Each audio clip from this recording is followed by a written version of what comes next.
The doctor gripped the chart tightly before speaking. The room was too quiet, and the sound of the heart monitor seemed loud, almost intrusive. The man lying in bed was breathing heavily, his eyes sunken but still alert. Then, in a weak voice, he made an unexpected request. "Call everyone now, before it's too late." No one there was prepared for what he was about to say. Not his family, not the doctors, not even himself, who had carried that weight for over 40 years. This wouldn't just be a farewell. It would be a confession capable of changing everything everyone believed to be true. And the most frightening thing wasn't what he was about to reveal. It was the fact that the time to run from the truth had run out. His name was Augusto, an ordinary man in the eyes of those who knew him. Hardworking, discreet, always present at family gatherings. He never raised his voice, never drew attention. He was the type of person who goes through life without leaving visible marks. But inside he carried a story he never had the courage to tell. Augusto always believed that silence was the best form of protection. Protection for others, and especially for himself. But that night, lying in a hospital bed, he realized that silence no longer protected him. On the contrary, it was suffocating him. As family members began to arrive, one by one, Augusto closed his eyes for a few seconds and traveled back in time. He went back to 1982 when it all began. He was 27 years old, worked as a bus driver, and believed his life was finally getting on track. He had just married Helena, a simple, caring woman who believed in him more than he believed in himself. They lived in a small, rented house, but full of plans. They talked about children, about buying land, about growing together. The future seemed clear, simple, secure, until the day Augusto met Marta. Marta appeared in his life unexpectedly. She was new to the city, had come to care for her sick mother, and started taking the bus Augusto drove every day. At first, there were only quick glances in the rearview mirror. Then, short conversations. In a short time, those conversations became the most anticipated moment of the day. Augusto knew it was wrong. He knew he was crossing a dangerous line. But he also knew there was something there that he had never felt before. It wasn't just attraction. It was identification. Marta saw things in him that even Helena, with all her love, didn't seem to see. The involvement happened too quickly, and when Augusto realized it, it was too late. Marta became pregnant. His world crumbled in silence. He didn't tell anyone, not his wife, not even his own family. Marta, frightened, asked for help. She said she didn't want to destroy a family, but she also couldn't raise a child alone. Augusto promised he would find a way. Promises made in desperation often carry heavy consequences. And he discovered this in the worst way. The plan Augusto devised was cruel, but in his mind, it seemed like the only way out. He convinced Marta to leave town. He got money, suggested a distant place, and promised to keep in touch. He said it was temporary, that one day he would resolve everything. But time passed, and fear overcame courage. Augusto never looked for Marta again. He never wanted to know. He preferred to pretend that part of his life never existed. Helena became pregnant shortly after. A son, then a daughter. Life went on, at least on the outside. Inside, Augusto never slept peacefully again. Each of his children's birthdays was accompanied by a question he avoided answering. Each Christmas, each family gathering, each smile, came with guilt. He knew that somewhere there was another child, a son, or a daughter, growing up without knowing who their father was, growing up without answers. But he chose to remain silent, because telling meant losing everything. Or at least that's what he believed. In the hospital room, the family was finally reunited. Helena sat beside the bed. The children stood, leaning against the wall, confused, worried. The doctor observed in silence. Augusto took a deep breath. He felt the weight of the decision tighten in his chest more strongly than the illness itself. He asked for water. He drank slowly. He looked at Helena for a few seconds. Her eyes were still the same, tired but loyal. And it was there that he almost gave up. He almost chose to die taking the secret with him. But something inside him changed. Perhaps the fear of dying without being forgiven. Perhaps the weariness of lying until his last breath. "I need to tell you something," he said, his voice faltering. The atmosphere in the room changed immediately. The children exchanged glances. Helena frowned. Augusto continued. He spoke about the past. About Marta. About the pregnancy. About the decision he had made.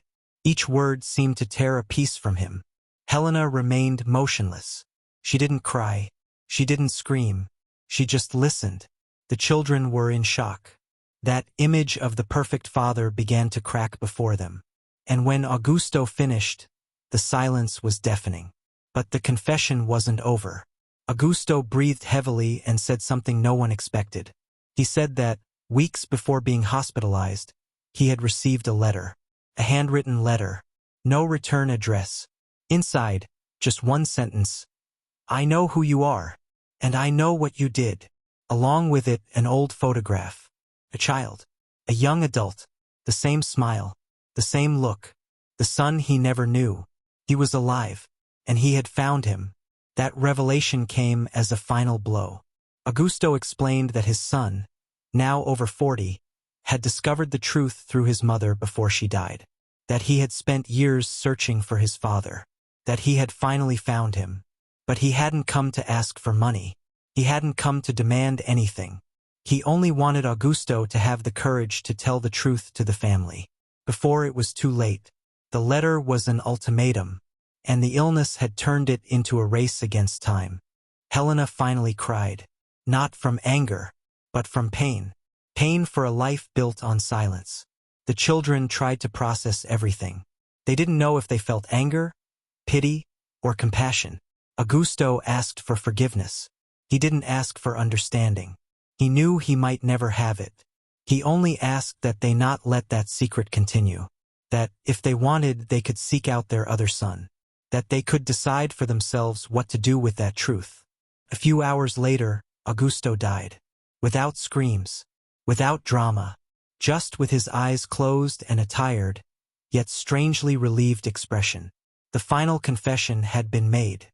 The burden had been lifted. What remained for the living was to decide what to do with it. Days after the funeral, Helena found the letter hidden among Augusto's documents. She also found an address. A nearby city. A name. She stared at it for hours. She thought about tearing it up. She thought about pretending she never saw it. But, for the first time in decades, she decided not to run away. She picked up the phone. She called. The voice on the other end was firm but hesitant. They arranged a meeting. The man who appeared was not a stranger. He was a mirror image. The same gestures. The same way of speaking. Helena felt a mixture of pain and curiosity. He didn't come to accuse. He came to understand. He came to close a cycle that had never been opened. They talked for hours. They cried. They spoke of Augusto, of the mistakes, of the silence. And for the first time, that story began to make some sense. Augusto's children took longer to accept it. Some never fully accepted it. Others tried. But the truth could no longer be erased. The last confession had done what it needed to do. It destroyed some certainties. It created new questions. But it also freed everyone from a lie that had lasted too long. In the end, no one was prepared for his final confession. Not those who heard it. Not those who told it. But perhaps some truths don't need to be said at the right time. They just need to be said before the silence becomes a tomb bigger than any coffin. After that encounter, nothing was ever the same again. Helena spent days in silence, walking around the house as if she were in a place she no longer recognized. Each object seemed to carry a different memory now. The old photos on the shelf, the notes kept in drawers, Augusto's clothes still hanging. Everything took on a new weight. It wasn't just grief. It was the forced reconstruction of an entire story. At night, she found herself thinking about how many times she had been so close to the truth without realizing it. How many interrupted conversations, how many unasked questions, how many silences accepted out of convenience or fear. And yet, amidst the pain, something unexpected began to emerge. A strange feeling of relief. The truth, however harsh, had put an end to decades of invisible uncertainty. Augusto's children followed different paths. The eldest immersed himself in his work, avoiding any conversation about the matter. He preferred to pretend that nothing had changed. The middle daughter, however, felt a restless curiosity. She wanted to understand who this man was who shared the same blood. Not to replace the father she had, but to fill a void she now knew existed. The youngest oscillated between anger and sadness, feeling that the image he had of his father would never be the same again. Still, little by little, they all realized something in common. Augusto's silence had been a wrong choice, but also a human one. A choice made out of fear, not malice. A few weeks later, Helena decided to take a step she never imagined she would take. She invited Augusto's other son for a simple lunch. No speeches, no accusations, no expectations. Just people trying to understand the past. He arrived nervously, holding a small box in his hands. Inside were old letters never sent, written by Augusto over the years. Letters full of regret, restrained love, and words that never dared to leave the paper. Reading those pages, Helena cried like never before. Not because she forgave everything, but because she finally saw the whole man, not just the husband but the flawed human being he had always been. In the end, Augusto's final confession didn't bring a perfect ending. It didn't fix everything. It didn't erase the pain. But it opened space for something rare. A shared truth. A truth that hurt, but set free. And everyone there understood that silence may protect for a while, but it always exacts its price. Because secrets don't disappear. They just wait, until the moment someone no longer has the strength to carry them alone.